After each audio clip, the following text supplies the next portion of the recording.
pick up just across the board. Fnatic getting more aggressive here. 4 heroes rotating to the bottom lane to pressure that tier 2. Ketchikimba not with them right now. He'll be mid. Pardon me, it's 3 heroes in the bottom lane. He's still hanging out with KYXY here in the mid lane.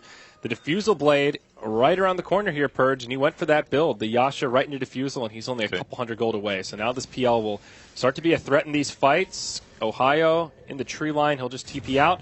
They want to defend this tier 2. Strafe is used. Pretty long cooldown on that one. KOXY is trying to stop it, but the tower is just gone. He's actually going to try to fight this. Oh, no, Ohio! He echoes before the blink! That is a misplay. They don't get swindled because of it. That is, I think he just... A very rare mistake for him. Yeah, that just a misclick. Like, he's 4-0 in 10. This guy knows what he's doing, but unfortunately for him, he missed that. Saw a little bit too much adrenaline there, and they lose the Ember kill because of it. He definitely would have died there. He even dodged the Zeus ult, I think. Oh my god, he just killed those Ancients so hard. That double damage, yeah, makes a difference. But that was a pretty big mistake there. Now Ketchikimba, he will get the grave. He'll TP home. Ziz. Also TP. He'll TP home as well. That was a... At first I was like, is he waiting to try to last hit him? Yeah, me too. And then, okay. No, that's what you got to do, because there's a lot of catch on Fnatic now. With Zeus ult can find out where you are. Obviously, it's on cooldown, but you know, if there's a blink on Earthshaker, you have to seriously consider the fact that you might be stunned for 3 seconds, and that often leads to a kill. Much different build from Fly this game. We've seen him play a lot of Lina so far today. And first game, he's picked up a Glimmer Cape this early on. Okay. But Complexity do highly prioritize Glimmer Cape as one of their support items. And in this particular match, no one else has been going for it. There could be something Naga gets eventually, but she does not have much farm priority here. It's a great anti-Zeus item. I mean, if he was having a really good early game, I'm sure he still would have gone Yules, but this is probably his fallback build if things aren't going. Still got a ridiculous amount of farm, and he actually farms so much as a support. He's actually got a ridiculous amount of farm for a support, so he's still relevant, but he hasn't been able to get kills out of that as well, unlike the previous games we saw him today. Yeah, definitely that more defensive build, but certainly warranted. Also, the pipe completed on Moon, so things get a lot easier for Complexity. They'll have a minor window of opportunity here where they'll have pipe and mech before Fnatic finish up their mech, unless it's completed on the Courier. Nope, that's the beginning of Mushi's Ags. Never mind, it's the conclusion of Mushi's Ags. He's already got the Staff of Wizardry and the Ogre Club. A bit interesting to see him go Ags first. The general consensus is that going Ags is a mistake over Refresher, because Ags increases your damage by about 100, whereas Refresher increases your damage by 100% because you're getting double the ult. But you have to go the Bloodstone first build to do that because you don't have the mana otherwise. He maybe could have done it with the Yules and the Arcane Boots, but instead he opts for Ags, gives him bigger burst damage with less committal to using all of his mana pool, which is kind of a cool trade-off. Yeah. If you get the Ags and then use the ult basically every time it's up, you can maximize the DPS, so it's a little more than the Refresher, but the real value of the Refresher is the burst. You can take the whole team down to half health before a fight starts in the middle of it.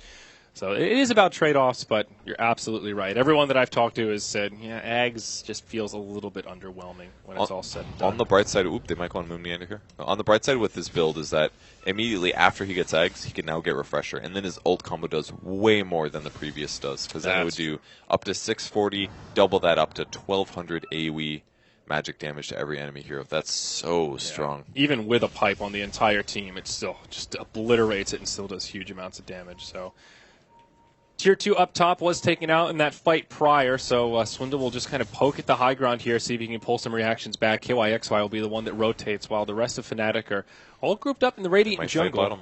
Yeah, they're thinking about having a go here. Ohio in a great position, just hiding in the tree line, hoping that someone from Complexity may come near the creep wave so he can set up with a good echo. They're going to find each other, though. Fly finds Mushi. Here comes the stun. Ulti as well. It's getting I.M.O. Is he going to get that solo kill that he always wants?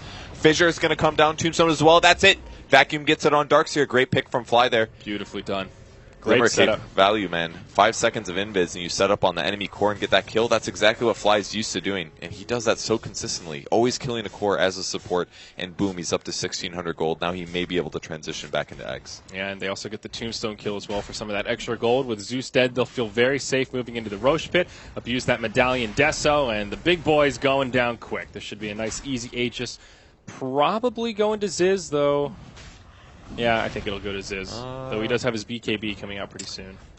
It looks like it because he's in the pit and Ember's not moving. I would have thought it would go to the Ember, yeah. Honestly. Okay, they get to the Clinks. With the same point said, if Clinks doesn't have his ultimate activated, it might be Ember. Swindle in a little bit deep. Yeah, the Echo Slam sets it up, and Ember just from full to zero in the blink of an eye. Moon comes in, tries to mech pipe, But actually, there in time, I don't think either buff connected. Oh, really? Okay. I was going to say, like, I thought maybe. It's hard to say. He died really fast. He had the Flame Guard on as well, so like the Echo came out, and it looked like it didn't do any damage, and then all the Echoes happened, and he just dropped. So it was a good attempt, because if he lived with even 1 HP, he immediately presses his R button, and he flies out of there and ends up surviving. So good attempt by Moon. A little dangerous, but I think it was worth it in that circumstance, because all you got to do is help him survive the burst, and he's alive. Also good execution from Fnatic to just know that they have to burst him down from full to 0 and not let him get away there.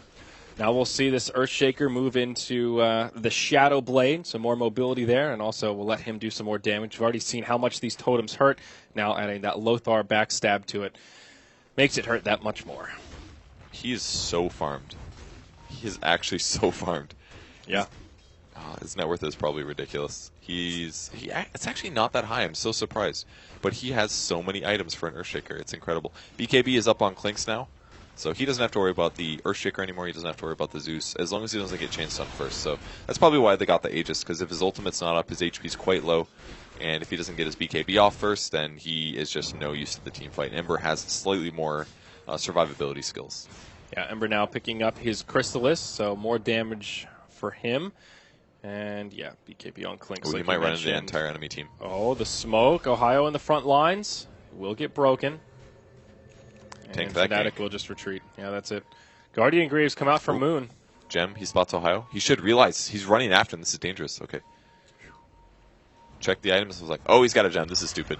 Yeah, and that's Johnny's gem. So it's a gem apiece right now. Fly again, rotating his build, doing something completely different. He's got the Soul Booster. I imagine that's a Bloodstone. But I'm not sure. Maybe he's just going to rush the core. I mean, Octarine's kind of good here. He could use it with his Glimmer Cape.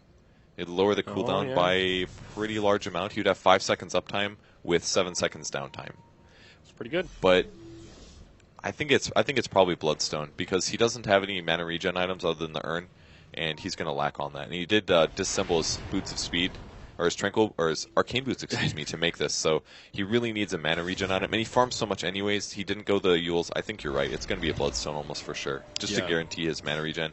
Plus, as a support, it's pretty cool to be able to commit suicide every 6 minutes if you're in a death position, which is fairly often. So, and he can heal his team. That's another cool thing. There's actually a lot of really good implications for a support managing to farm a Bloodstone. I actually think it's a really good choice here.